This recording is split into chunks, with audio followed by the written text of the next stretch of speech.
Tersangka kasus pembunuhan Vina dan Eki di Cirebon, Peggy Setiawan, terancam hukuman mati. Adapun berkas perkara tahap 1 untuk tersangka Peggy Setiawan alias Peron telah dilimpahkan penyidik di Treskrimum Polda Jawa Barat ke Kejaksaan Tinggi Jabar. Pelimpahan ini dilakukan pada Kamis 21 Juni 2024 lalu. Penyidik hanya melimpahkan satu berkas tebal berjilid merah. Berkas tersebut diterima oleh petugas Kejati Bagian Pelayanan Terpadu Satu Pintu atau PTSP. Dirkrimum Polda Jabar, Kombes Polisi Surawan mengatakan, dalam berkas tersebut Peggy dijerat dengan pasal 340.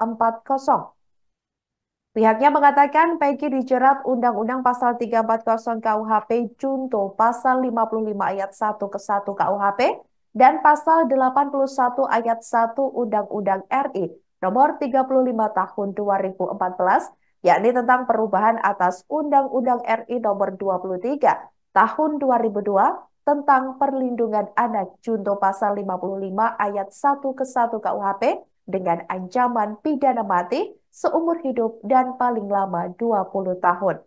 Sebelumnya, Jaksa Penuntut Umum atau JPU Kejaksaan Tinggi atau Kejati Jabar bakal melakukan penelitian selama 2 pekan, yakni terhadap berkas perkara tahap 1 Peggy Setiawan alias Peron yang dilimpahkan Polda Jabar. Menurut pihak terkait, dalam perkara ini total ada 6 jaksa penuntut umum yang akan melakukan penelitian terhadap berkas Peggy Setiawan. Setelah dilakukan penelitian, dikatakan oleh pihak kepolisian jaksa penuntut umum akan menentukan sikap, yakni terkait apakah berkas tersebut sudah lengkap atau harus dilengkapi oleh penyidik di Treskrimum Polda Jawa Barat.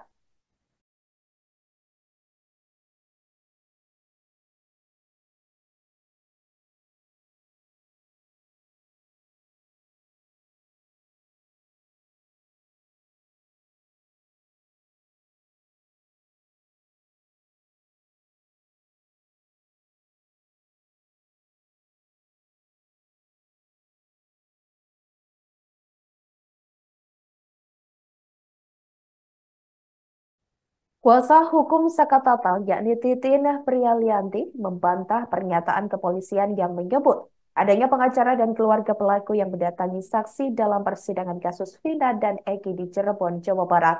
Titin menegaskan pengacara dan keluarga pelaku tidak pernah mengiming-imingi saksi dengan uang agar tidak berbicara jujur. Saat ditemui di rumahnya pada Kamis 20 Juni 2024 malam lalu, Titin mengaku bahwa saksi justru selalu diarahkan untuk memberikan keterangan sesuai BAP. Titin menjelaskan ia tidak memiliki kemampuan finansial untuk memberikan uang kepada saksi. Ia menyebut hanya dibayar 4 juta rupiah oleh kliennya, Saka Tatal dan Sudirman dengan cara dicicil.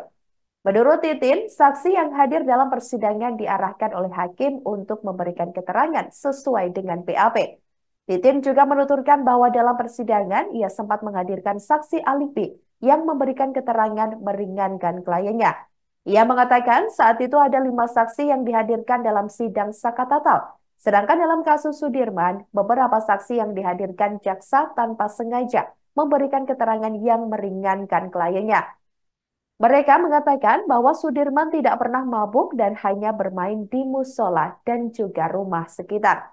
Persidangan Saka Tatal, saya kan menghadirkan saksi alibi. Boro-boro mau mengarahkan, boro-boro mau ngasih iming-iming. Mereka bicara yang sebenarnya aja selalu diarahkan sesuai BAP oleh hakim, sesuai BAP oleh hakim. Mana bisa saya ngiming-ngimingi, duitnya dari mana juga ngiming-ngimingi. Ngerti nggak? Saya tuh gini loh, saya mendampingi Saka Tatal dari 2016 sampai melakukan kasasi gitu. Tahu nggak bayarannya berapa, Mas? 4 juta dicicil. Terus kemudian sama dengan Sudirman, saya malah mendampingi Sudirman gitu sejak sampai selesai sidang sampai berapa sama juga 4 juta dicicil. Terus gimana ceritanya saya mau ngiming-ngimingi saksi gitu. Enggak lah. Artinya membantah, Bu, ya? Ya sangat membantah. Boro-boro saya ngiming-ngimingin saksi bicara yang sebenarnya sesuai dengan apa yang dirasakan, apa yang dilihat, apa yang terjadi aja itu udah susah. Karena hakim waktu sidang Sakatata harus sesuai BAP, dipotong sesuai BAP. Malah ketika saksi alibi mengatakan pada pukul 10 menyari bengkel dengan kerasnya, saya inget banget loh itu.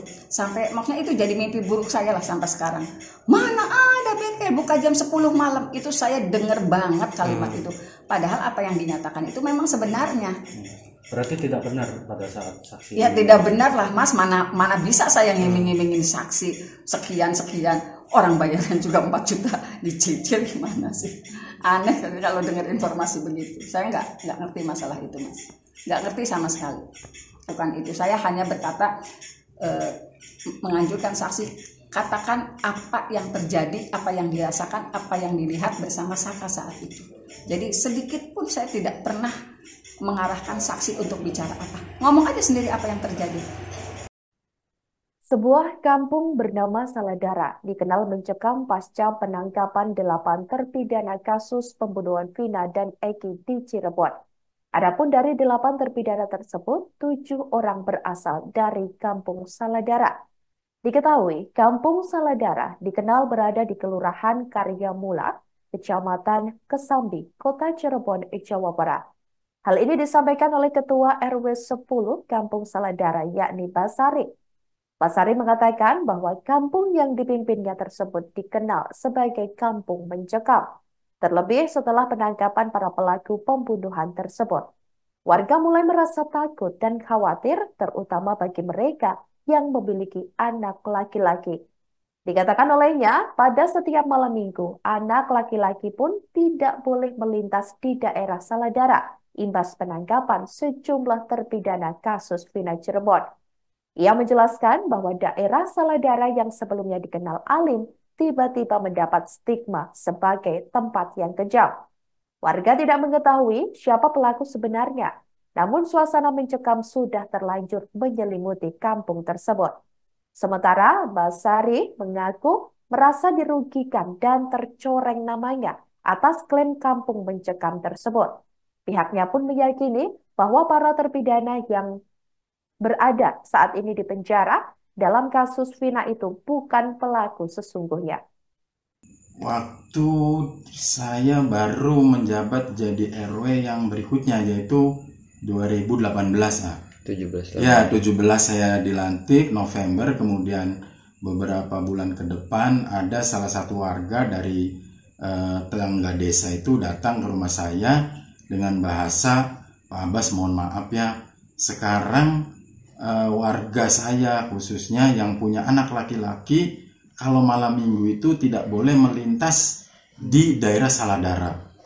Karena daerah Saladara itu yang dianggap aman, dianggap orangnya alim, ternyata begitu kejamnya. Sedangkan saat itu mereka tidak tahu bahwa yang membunuh itu siapa. Jadi saya merasa dirugikan saat itu. Pas saya jadi RW lagi, ada berita seperti itu, saya merasa terdolimi. Warga saya seolah-olah benar-benar pembunuh dan penzina. Padahal saya yakinnya dengan saya melihat Dirman itu, saya yakin tidak mungkin warga saya melakukan hal sedolim itu. Saya yakin.